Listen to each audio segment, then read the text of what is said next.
Alam mo ba kapag hiniwa mo ng 2 piraso, itong ating cake bars na custard flavor at inilagay mo yan dito sa ating 500 ml na microwavable tub. Tapos ganun lang din yung gagawin ninyo sa iba pa. And kapag nailagay nyo na yan dyan, i-flatten nyo lang at ilagay ninyo sa chiller. At naglagay ka nitong isang sachet or 24 grams ng Menu Magic na red jelly sa iyong kaserola.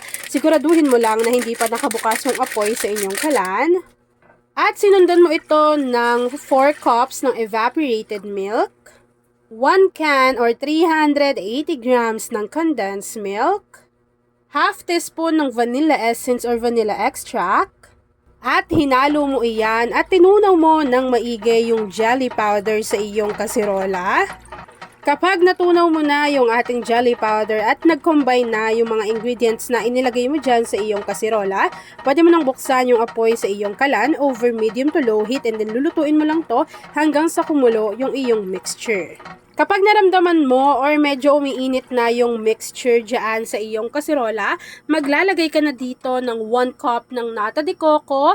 Nasa sa iyo na kung gaano karami, pero ako po 1 cup lang usually yung inilalagay ko at ganito lang yan halos kaliliit. So ilalagay ko lang yan dito sa ating mixture and continuous pa rin po natin yang hahaluin hanggang sa niluluto natin yung ating mixture.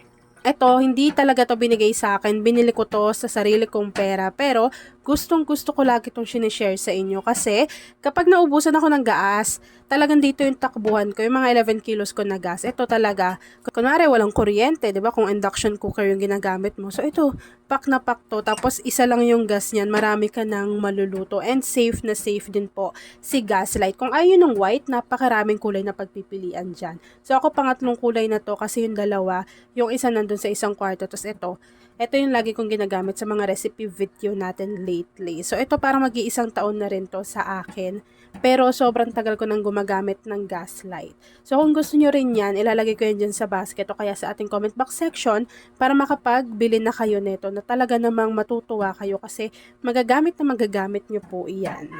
At kapag kumulo na yan, at isinalin mo yan dito sa ating microwavable tub na mayroong cake bars na tig 500 ml, at hinintay mo yan na lumamig, mag-set and mag-firm, ipapakita ko na sa iyo kung ano yung natapos nating easy dessert recipe.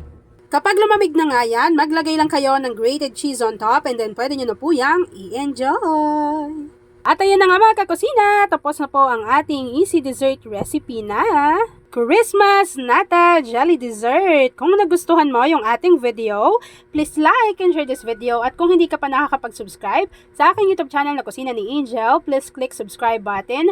Click mo na yung notification bell, click all para lagi kang updated sa bawat ina-upload kong mga videos. Kung naghahanap ka ng dessert recipe at dessert lover ka, pakishare ng ating video at mag-comment ka na dyan kung taga saan ka nanonood. Yan lang mga kakusina. Thanks for watching and enjoy this video. Alam mo ba kapag naglagay ka ng isang sachet or 24 grams na tong Menu Magic na ube flavor sa iyong kasirola, tapos nilagyan mo yan or sinundan mo yan ng 4 cups ng evaporated milk, siguraduhin na hindi pa nakabukas yung apoy sa iyong kalan. Nilagyan ng 1 can or 380 grams ng condensed milk, half teaspoon ng vanilla essence or vanilla extract, at nilagyan mo rin yan ng 1 cup nitong nata de coco, siguraduhin na na-drain nyo na yan, tapos nasa sa inyo rin naman kung gaano karami. At nilagyan mo yan nitong langka na hinog, yung nabibili lang na nasa jar, at ibuhos mo na yan dito sa iyong kasirola. At haluin nyo lang yan ng maigi hanggang sa matunaw yung inyong ube jelly powder.